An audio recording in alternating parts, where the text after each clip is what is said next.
Hello students. आज से हम हमारे सेकेंड चैप्टर का दूसरा टॉपिक जो है काइंड ऑफ यूटिलिटी उसको डिस्कस करेंगे। तो पहले हम समझते हैं, जैसे कि हमने यूटिलिटी का मीनिंग समझ चुके हैं, तो अब हम यहाँ पर काइंड्स ऑफ यूटिलिटी मतलब कि यूटिलिटी कितने प्रकार की होती है, तो यहाँ हम वो समझने की कोशिश करेंगे। तो सबसे पहले 3 टाइप्स की यूटिलिटी होती है: marginal utility, total utility and average utility. Okay, so सबसे पहले यहाँ हम पढ़ेंगे मार्जिनल यूटिलिटी। तो मार्जिनल यूटिलिटी क्या होती है? देखो, मैं सबसे पहले आपको मार्जिनल का मतलब बता दूँ कि मार्जिनल मतलब होता है एक एडिशनल वैल्यू, किसी भी कमोडिटी की एक एडिशनल यूनिट और एडिशनल वैल्यू को हम मार्जिनल कहते हैं। इसको हम समझने की कोशिश करते हैं। पहले पढ़ते हैं। Marginal utility is the utility derive from the additional unit of the commodity consumed. It is an increase in total utility which result from a unit increase that is consumed. It can also be termed as the additional made to total utility by having an additional unit of the commodity. Suppose a person consumes 3 cups of tea. He gets utility equivalent to 10 from the first cup of the tea and equivalent to 8 and 6 from the successive cup respectively. The person gets marginal utility as 6 when the third cup of the tea is consumed. तो सबसे पहले हम यहाँ जानते हैं कि क्या होता है। एक व्यक्ति है जिसने 3 कप चाय पी। पहले में उसको फर्स्ट कप में 10 यूटिलिटी मिली, मीन्स फर्स्ट कप में उसको 10 यूटिलिटी मिली एंड सेकेंड वन में उसे 8 एंड द थर्ड वन में उसे 6 मिली। मतलब कि ये एक एडिशनल वैल्यू है। जब उसने सक्सेसिव दूसरी कप चाय पी तो उसकी एडिशनल वैल्यू कितनी थी? 8। ओके, एंड जब उसने तीसरा कप चाय पी तो उसकी एडिशनल वैल्यू कितनी थी? 6। ठीक है, तो ये होती है एडिशनल वैल्यू। इसे आप और क्लियरली समझेंगे जब आप टोटल यूटिलिटी पढ़ेंगे। ठीक है, तो हम इसके आगे बढ़ते हैं। यहाँ हम टोटल यूटिलिटी पढ़ेंगे, तो इसमें दिया क्या गया है? The sum total of the utility of all units of a commodity consume at a particular time is known as total utility.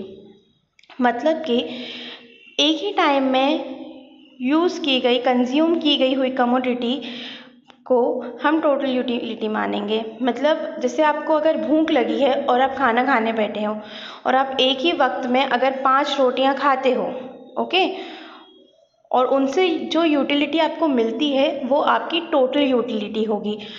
मतलब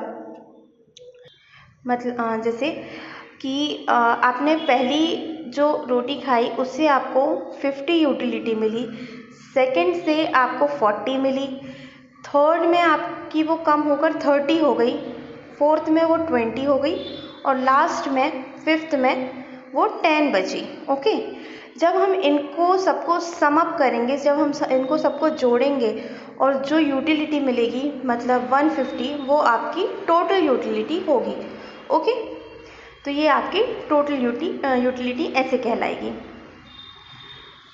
तो हम इसको पढ़ते हैं। In other word, total utility is the aggregate of all the utility which a person derives from the various units of the same commodity. If one eat 5 bananas in at time, the sum total of utility of all the 5 bananas will be total utility of bananas. If of the 5 bananas consumed, the utility of the first units of banana is 50, of the second 40, of the third 30, of the fourth 20 and of the fifth 10. Then the total utility of banana will be 150. अब आप, जैसे कि मैंने आपको एक रोटी का example दिया, आप वहाँ पर बनानास, कोई भी कमोडिटी आप वहाँ पर रख सकते हैं और टोटल यूटिलिटी निकाल सकते हैं। ओके, अब जैसे हम आगे बढ़ते हैं, यहाँ पे आपको एक टेबल शो हो रहा होगा जहाँ पर मार्जिनल यूटिलिटी और टोटल यूटिलिटी बता रहे होंगे। ओके, तो इसको हम समझने की कोशिश करते हैं कि मार्जिनल और टोटल में डिफरेंसेस कहाँ पर बता रहे हैं। ठीक है, तो यहाँ पर आप देखिए, जब आपने फर्स्ट यूनिट कंज्यूम की तो आपकी फर्स्ट वैल्यू सेम रहेगी 20 एंड मार्जिनल में भी 20 और टोटल में भी 20। देन जब आपने सेकेंड यूनिट कंज्यूम करी तो आपकी मार्जिनल यूटिलिटी वहाँ पर कितनी हुई, 15 हुई। बट यहाँ टोटल में क्या होगा, वो प्लस होगा, ठीक है, वो सम अप होगा। यहाँ पर वो अलग अलग बता रहे हैं आपकी यूटिलिटी को, यहाँ पर सम अप होके 20 + 15 35 हो गया। जब थर्ड कंज्यूम करी तो यहाँ पर आपकी मार्जिनल कितनी थी, 10 थी। वहीं पर आप 35 में अगर 10 प्लस कर देंगे तो 45 हो गई, ठीक है। अब फोर्थ जब आपने कंज्यूम करी तो आपकी मार्जिनल यूटिलिटी कितनी थी, 5 थी। मतलब एक तरीके से आपकी इच्छा वहाँ पर कुछ कंज्यूम करने की कम हो गई, बट टोटल यूटिलिटी में वो सम अप हो जाएगी, प्लस हो जाएगी, और 45 प्लस कितना हो जाएगा, यहाँ पर 50 हो जाएगा। ओके, अब क्या होगा, एक टाइम आएगा, फिफ्थ यूनिट जब आप कंज्यूम करोगे तो आपकी इच्छा नहीं रहेगी वो खाने की, ठीक है, वो कंज्यूम करने की, तो वहाँ पर आपकी यूटिलिटी कितनी होगी, 0 होगी। इस टाइम अगर आप रोटियाँ खा रहे हो, आपका पेट बहुत भर चुका है, अब आप इसके आगे नहीं खा सकते हो, तो वहाँ पर आपकी यूटिलिटी कितनी हो गई, उस रोटी की यूटिलिटी कितनी हो गई, 0 हो गई, ठीक है। अब टोटल यूटिलिटी में क्या हो रहा है, वहाँ पे कोई चेंज नहीं है, यहाँ पे कोई मार्जिनल यूटिलिटी नहीं है, वहाँ पे कोई यूटिलिटी बढ़ नहीं रही है, तो यहाँ पर वो as the same last one यानी कि 50 ही रहेगी। ओके, अब जब आपने सिक्स्थ वैल्यू कंज्यूम करी तो क्या हुआ, यहाँ पर आपका मतलब जो आपकी इच्छा थी वो तो आपकी कम हो चुकी है, वो अब आपको हार्म मतलब माइनस में जाएगी। लाइक अगर आप कुछ चीज़ किसी भी चीज़ की एक्सेसिव कर देते हो किसी भी चीज़ को, तो वो आपको हार्म करने लगती है, मतलब उसकी यूटिलिटी यहाँ पर माइनस में जाने लगी, तो उसकी टोटल यूटिलिटी भी कम होने लगेगी। बट यहाँ पे क्या डिफरेंस है, जिस रेट से मार्जिनल यूटिलिटी कम होगी, मतलब जिस रेट से टोटल यूटिलिटी कम होगी उससे बहुत ज़्यादा रेट में मार्जिनल यूटिलिटी कम होगी, मतलब मार्जिनल यूटिलिटी जल्दी गिरेगी टोटल यूटिलिटी के मुकाबले। ओके, होप सो आप यहाँ पे समझे हो। यहाँ पर जब आप पेज पलटेंगे तो आपको 2.8 में दिखेगा mutual relationship between marginal utility and total utility, ठीक है। तो यहाँ क्या दिया है, the relation between marginal utility and total utility can be express in following words. तो हम रिलेशनशिप देखेंगे कि मार्जिनल यूटिलिटी में और टोटल यूटिलिटी में क्या रिलेशनशिप है। ओके, तो पहला हम पढ़ते हैं, marginal utility is the additional to the total utility due to unit increase in consumption. तो जैसे कि हम जानते हैं मार्जिनल यूटिलिटी एडिशनल यूटिलिटी है, ठीक है, to the total utility due to unit increase. जैसे कि यूनिट्स इंक्रीज होंगे, मार्जिनल यूटिलिटी क्या है, एडिशनल वैल्यू है। Okay, second, the marginal utility diminish till the point of the satiety is reached. मतलब कि जब आपका सेटिस्फैक्शन रीच्ड हो जाएगा, सेटिस्फैक्शन एक लेवल पे पहुंच जाएगा जहां पर आप इक्विलिब्रियम रेस्ट की पोजीशन पर आ जाएंगे, तो वहां से आपकी मार्जिनल यूटिलिटी क्या होने लगेगी, डिक्रीज्ड होने लगेगी, but the total utility increase while the marginal utility diminish. Okay, third is when the point of satiety is reached the marginal utility is 0 and the total utility is maximum. जब आपकी marginal utility है वो 0 होगी, उसी समय आपकी जो total utility है वो सबसे हाई पर रहेगी, सबसे पीक पॉइंट पर रहेगी, जैसे कि हम पहले देख चुके हैं। Okay, fourth one is if the consumption is reach और increase beyond the point of satiety, consumption increase होगा, ठीक है, beyond the point of satiety, मतलब 0 वहाँ पे क्या हो गया, मार्जिनल 0 है लेकिन आपका कंजप्शन होते जा रहा है, ठीक है, आप रेस्ट की पोजीशन पर आ गए हो लेकिन आप रोटी खाते जा रहे हैं, आपका पेट पूरा भर चुका है, the marginal utility become negative. तो उस टाइम क्या होगा, आपकी जो मार्जिनल यूटिलिटी रहेगी वो डिमिनिश होती जाएगी, नेगेटिव में चली जाएगी, जैसे कि हमने पिछले टेबल में देखा। ओके, और जो टोटल यूटिलिटी स्टार्ट डिमिनिशिंग, और जो टोटल यूटिलिटी है वो धीरे धीरे क्या होगा, कम होने लगेगी। ओके, अब यहाँ पर जो हमारी थर्ड यूटिलिटी है एवरेज यूटिलिटी, इसको पढ़ते हैं कि ये क्या है। Average utility is the quotient derived by dividing the total utility by the units of a commodity consumed. Suppose we get total utility of 50 by consuming 5 utility of commodity. The average utility will be 10. Okay, तो अब यहाँ पर क्या है, average निकाल रहे हैं, मतलब किसी भी चीज़ का।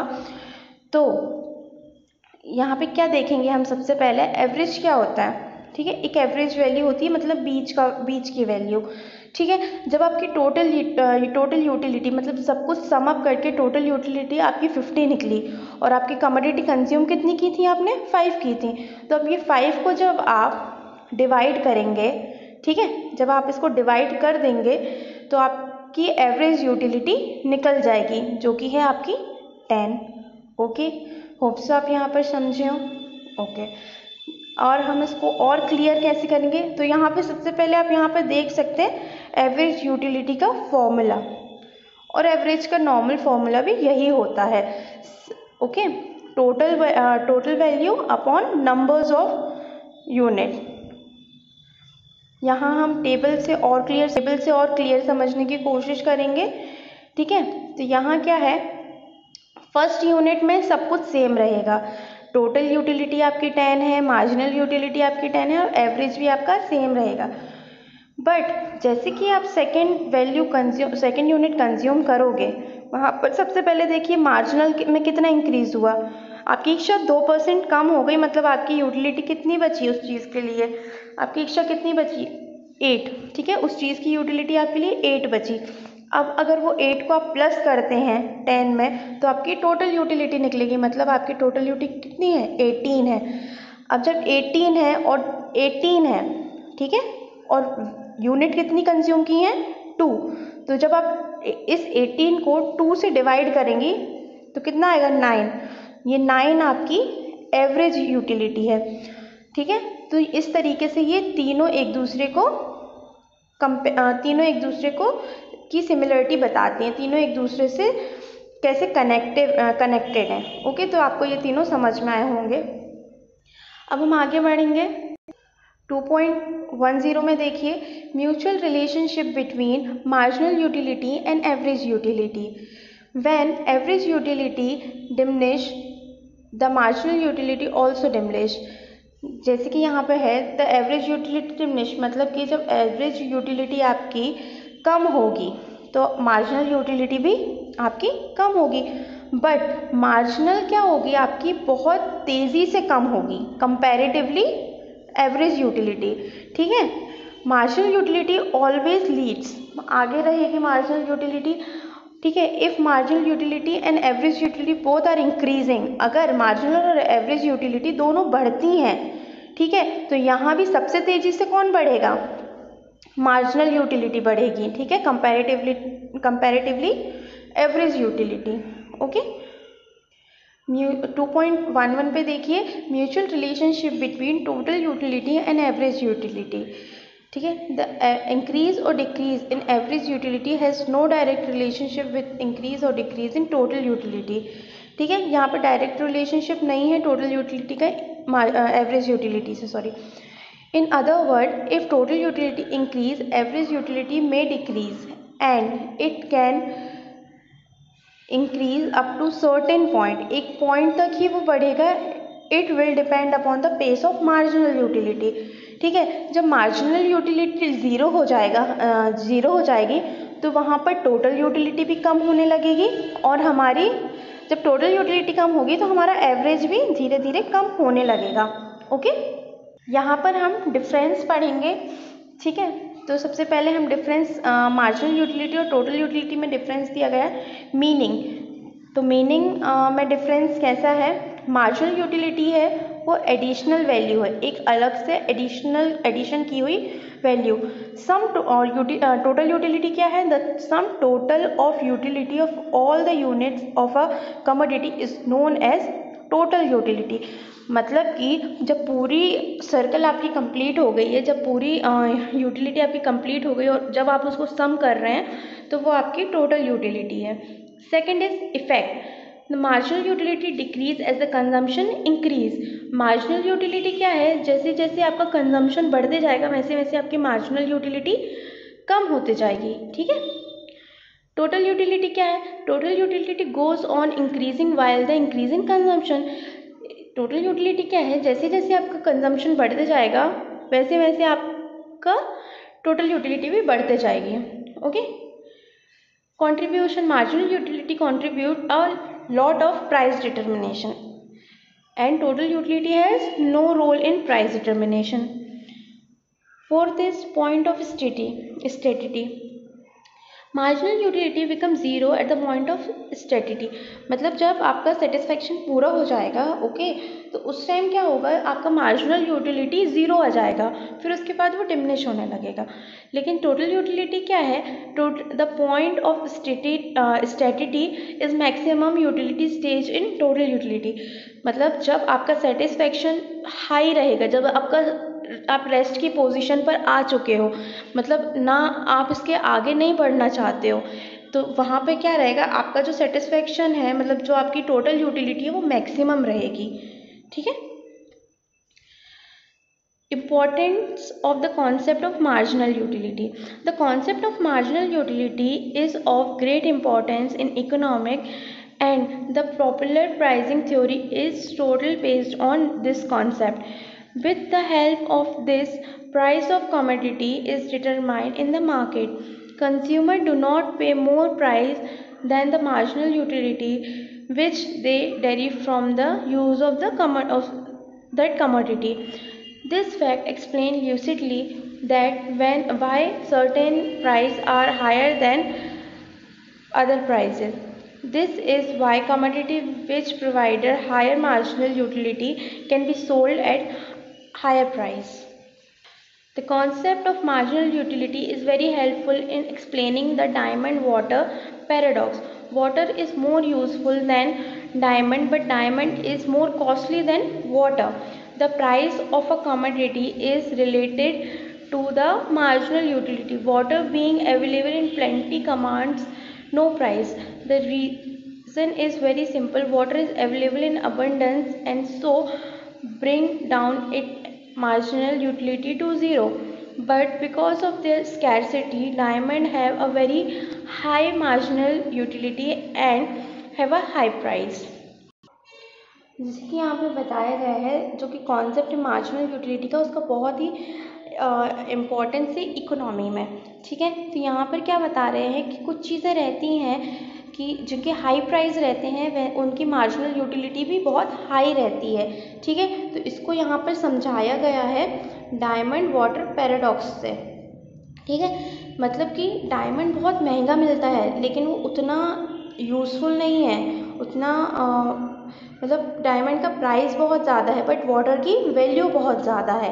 Okay, water is more useful than diamond but diamond is more costly than water. Okay, hopes आपको यहाँ पर सब समझ में आए हो।